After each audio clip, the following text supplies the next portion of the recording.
तो दर्शकों नमस्कार, मैं हूं उमेश भारद्वाज और आप देख रहे हैं एबीपी पर। आज हम आपको बताएंगे कि गुप्त नवरात्रि में इंदौर के एक ऐसे मंदिर की कहानी जो आज से नहीं तकरीबन 100 सालों से ज़्यादा पुराना है। और इस मंदिर की महिमा क्या है, मेरे साथ मंदिर के ही पुजारी मौजूद हैं। हम उन्हीं से जानेंगे कि ग्वाल भैरव कालका माता मंदिर विजयनगर चौराहे पर जो है इसकी कितनी पुरानी महिमा है, क्या लोगों में आस्था है और किस तरह का इतिहास इस मंदिर का रहा है। और आज इस मंदिर को लेकर के उनको क्या उनकी सोच है, लोगों की क्या सोच है, किस तरह से माता मनोकामना पूरी करती है, हम उन सब बातों के बारे में आज बात करने जा रहे हैं। आपका शुभ परिचय। मैं इस पुजारी राहुल यादव।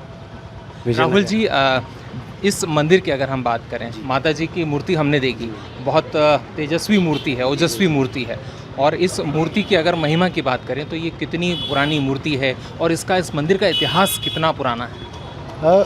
महामाई के दरबार अत्यंत प्राचीन। मैं इस दरबार में चौथी पीढ़ी में हूँ। मेरे परदादा जी स्वर्गीय श्री ताराचंद जी यादव और उनके बेटे श्री स्वर्गीय इंदरचंद जी यादव, जो कि पूज्य मेरे दादाजी थे। आज हमारे पिताजी उपस्थित हैं, दरबार के संस्थापक हैं। वो उन्हीं के आशीर्वाद से हम सब लोग ये सारी चीज़ें देखते हैं। और मैं इस चौथी पीढ़ी में जो पुजारी में मैंने नाम बताया राहुल। और सबसे पहले सर्वप्रथम महामाई के दरबार में जैसा कि आप दर्शन करते हैं तो महामाई के सन्मुख में एक जो छोटी जो प्रतिमा बैठी है, तो मेरा जो अनुभव कहता है, जो मानना है कि पूरे संपूर्ण मध्य प्रदेश में एकमात्र स्थान है जहाँ पर जोड़ा महाकाली का बैठा है, जिसमें एक जो अत्यंत प्राचीन स्थान, जो कि हमारे परदादा जी के समय से, कि हमारे पास लगभग 1910 तक का रिकॉर्ड है कि ये मंदिर यहाँ पर था, उससे पहले का नहीं है। तकरीबन 100 साल हो गए इस मंदिर को। बिल्कुल। उस समय जो स्वरूप रहा होगा 100 साल पहले का, वो कैसा था? क्योंकि आज तो हमें बड़ा भव्य मंदिर ये दिखता है। बिल्कुल, उस समय बहुत सूक्ष्म स्वरूप में माई का स्थान था। और जैसे जैसे स्थान की चैतन्यता बढ़ती गई, भक्तों की मनोकामनाएं पूर्ति होती गई, और उसके पश्चात आज इस दरबार ने एक दिव्य और भव्य स्वरूप स्थापित किया है। इस मंदिर की 100 साल की यात्रा रही है और आपने इसमें से कुछ एक वर्ष ही देखे हैं, बाकी तो आपके जो पीढ़ी रही उन्होंने यहाँ पूजा की है।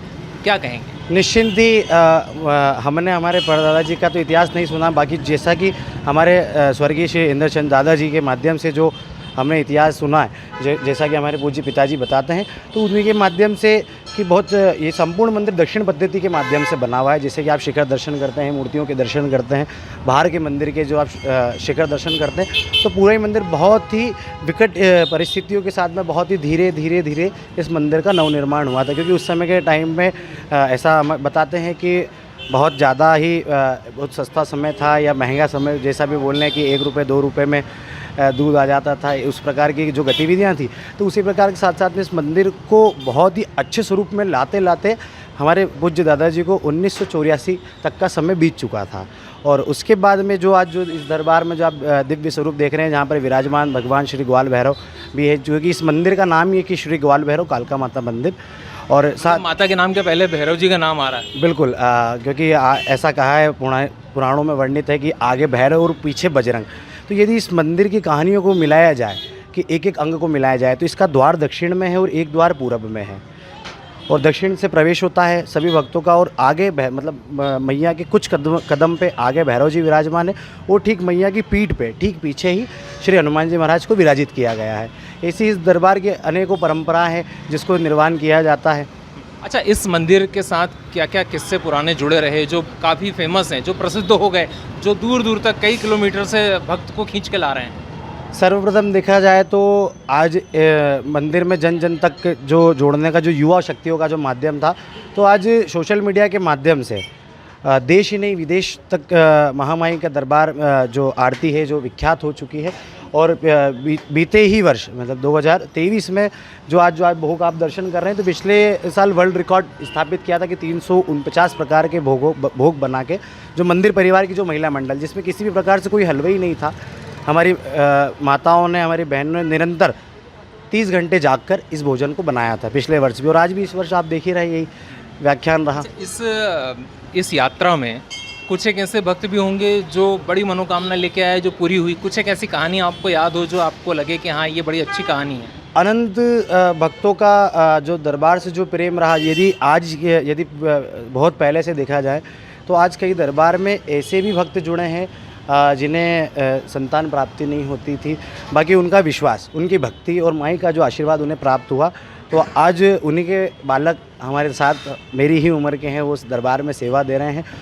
और इस दरबार में जो नींबू की माला चढ़ाने का जो महात्म्य है, ये मंगलवार और शनिवार अधिकतम समस्त भक्त अपनी मनोकामना पूर्ण करने के लिए नींबू की माला चढ़ाते हैं। और लगभग अत्यंत संख्या में नींबू की माला चढ़ती है। कितने नींबू की माला चढ़ गई होंगी और कब कब चढ़ती है और क्या उसकी संख्या और क्या इतने नींबुओं का क्या करते हैं फिर आप?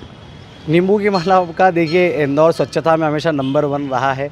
तो इस नींबू की माला का इंदौर नगर निगम द्वारा इस रिसाइकलिंग होता है, जो खाद्य वगैरह बनती है। तो नींबू की माला का बड़ा महत्व बताते हैं माता की पूजन में, तो ये इस मंदिर की खासियत नींबू की माला से कैसे जुड़ी हुई है? बिल्कुल, क्योंकि कहते हैं कि महामाई को, काली माई को मुंडों की माला का जो श्रृंगार हुआ है, तो नींबू की माला चढ़ाने से अत्यंत भक्तों की मनोकामना, क्योंकि 54 नींबू की माला चढ़ाते हैं, क्योंकि 5 और 4 9, जैसा कि एक देखा जाता है कि नवरात्रि 9 दिवस की होती है और वर्ष में 4 नवरात्रि आते हैं, तो 5 और 4 9, और यदि 108 की कोई भक्त चढ़ाता है तो 8 और 1 9, यदि शून्य को अपन इस तक माइनस करते हैं तो। अच्छा, ये जो मंदिर जब लोग यहाँ आते हैं, किसी की मनोकामना पूरी हुई तो आपने कहा नींबू की माला चढ़ा दी, लेकिन कुछ और भी ऐसे भक्त होंगे जो कुछ अपना अनोखा कोई प्रेम जताते होंगे माई के लिए? बिल्कुल, यदि देखा जाए तो बीते 8 साल में महामाई के, काली माई के स्वरूप में जितने दिव्य श्रृंगार इस दरबार में हुए, शायद ही मैंने दर्शन नहीं करे कि इतने सुंदर सुंदर दिव्य श्रृंगार। क्योंकि अधिकांश भक्तों की ये मनोकामनाएं रहती हैं कि यदि मेरा कोई काम हुआ है, मेरी मनोकामना पूर्ण हुई है, तो मैं आज ऐसे फूलों से श्रृंगार कराऊंगा, ऐसी चीज़ों से श्रृंगार कराऊंगा। और श्रृंगारों के मामले में मैया हमेशा एक अलग ही स्वरूप में विराज, क्योंकि हमारी माई एक इतने सौम्य स्वरूप में विराजित है। हाँ, ये बहुत इम्पोर्टेंट चीज़ है। दर्शकों, मैं आपको बता दूं कि जब हम दुर्गा जी को देखते हैं या हम काली माई को जब देखते हैं तो मन में भय सा आता है, उनसे डर लगता है। बच्चे डर जाते हैं काली माई को देख के, उनके स्वरूप को देख के, लाल जिह्वा को देख के डर जाते हैं। लेकिन यहाँ जिस तरह का मूर्ति है, हम आपको वो भी दिखाएं कि किस तरह से माई का स्वरूप है। और उसी बीच मैं आपको बताता भी जाऊंगा कि जो स्वरूप है बहुत सौम्य है। माता के रूप में निश्चित तौर पे हम देखेंगे तो उनका एक प्रेम भाव झलकेगा, एक आत्मीयता झलकेगी और मातृत्व कहीं ना कहीं नज़र आता है। तो पंडित जी, ये इसके पीछे क्या वजह थी और ये ऐसा या स्वयं ही ये रूप ऐसा परिवर्तित हुआ है या कुछ और इसकी कहानी? नहीं, बिल्कुल, सर्वप्रथम आज महामाई के दरबार में जो पूजन होती है, शुद्धता से पूजन की जाती है क्योंकि हमने भी अनुभव किया है, क्योंकि काली माँ के प्रति जो एक भय था, आज जो बीते कई वर्षों के पूर्ण, वो आज भय कहीं ना कहीं समाप्त हुआ है। क्योंकि कहीं ना कहीं काली माँ को लोगों ने बहुत ही एक अलग ही तरीके से परिचय दिया जाता था कि मांस की देवी, मदिरा की देवी, मुंड माला देख के डर जाते हैं ना बच्चे, और विकराल है, निर्वस्त्र है, इस प्रकार के कई स्वरूपों को जो वर्णित जो बताया गया। और आज आप जो स्वरूप का जो दर्शन कर रहे हैं, कहीं ना कहीं जो हमारा जो भाव, जो हमारे सभी भक्तों का भाव, कि आज जो मैया इतनी सौम्य स्वरूप है, तो अधिकांश मैं कहता हूँ कि सभी भक्तों के दिल में राज करने वाली ये मैया है कि जो माँ इतने सौम्य दिख सकती है, जो अपने ममता से सबका पार करने वाली, जो बेड़ा पार कर रही है। आज जो सभी भक्त इस दरबार में अपनी मनोकामना पूर्ण कर रहे हैं, तो कहीं ना कहीं वो एक सौम्यता का ही परिचय है जो सभी भक्तों को अपने ओर आकर्षित किया है। अच्छा, अब हम दर्शकों की बात कर लेते हैं, क्योंकि बहुत सारे लोग जो हैं इसको देख रहे हैं और आप बता रहे हैं कि तमाम 360 प्रकार के भोग, उससे ज़्यादा के भोग लगे। तो इस बार जब भोग लगा है, इस बार नवरात्रि में, तो इसमें विशेष व्यंजन क्या बनाया गया है? विशेष माता जी को जो बड़ा पसंद है, देखिए, माता रानी को यदि अपन वर्णित किया जाए तो हलवा, खीर, पूड़ी, काली माई को मालपुए, रस भरी चीज़ों का अत्यंत पसंदीदा माना जाता है। तो आज उसी प्रकार से जितने भी रस भरे आइटम बन सकते हैं, जो व्यंजन, जो माई को नैवेद्य इसको बनाने की जो विधि थी, मैं आपको बीच में रोक रहा हूँ, इसके बनाने की विधि क्या है, मतलब कैसे बनाया? जो भोजन बना, तो ये दरबार की समस्त मातृशक्तियों ने मिलकर ही एक ही स्थान पर बनाया। किसी भी प्रकार के कोई हलवे का सहारा नहीं लिया गया। हमारी मातृशक्ति ने, जो सच्ची मातृशक्ति की जो निष्ठा से आज ये भोजन तैयार है। अच्छा, किसी को अगर दर्शन करने आना है इंदौर, तो वो कहाँ पर ये मंदिर है, कहाँ पर वो दर्शन कर सकता है और उसका समय क्या है? इंदौर में स्थित जो विजयनगर चौराहा, मतलब इस मंदिर का नाम श्री ग्वाल भैरव कालका माता मंदिर, विजयनगर चौराहा, इंदौर, मध्य प्रदेश। और महामाई का दरबार सुबह 6 बजे से दोपहर 2 बजे तक पट माई के खुले रहते हैं। फिर शयन का जो समय रहता है, जो दोपहर काल का, फिर सायंकाल 5 बजे से लेकर रात्रि 11 बजे तक रहता है। जो पूजा पद्धति है वो कौन सी पूजा पद्धति है जो यहाँ पर आपने अपनाई? इस दरबार में संपूर्ण जो पूजन पद्धति है वो दक्षिण पद्धति से अपनाई जाती है। जो माँ का जो अधिकांश जो तिलक स्वरूप जो देखते हैं आप अलग अलग स्वरूपों में, जो माँ को हल्दी का जो तिलक लगाया जाता है, क्योंकि बहुत ही मुश्किल से वो हल्दी का तिलक माई के सर पे विराजमान होता है। बाकी इस दरबार में अत्यंत माई की कृपा है जो वो हल्दी का तिलक माई के सर पे विराजमान होता है। क्या कहेंगे दर्शकों के लिए कि माई का आशीर्वाद किस तरह से उनको मिलने वाला है? बिल्कुल, आप सभी दर्शकों को महामाई का आशीर्वाद सदैव प्राप्त रहें। आप ऐसे ही हमारे एबीपी न्यूज़ चैनल के साथ जुड़े रहें, क्योंकि इतना सुंदर जो महामाई का व्याख्यान जो आपने करा, और आदरणीय हमारे जो भैया खड़े हैं उनके लिए भी मैं कोटि कोटि धन्यवाद देता हूं आप सभी को।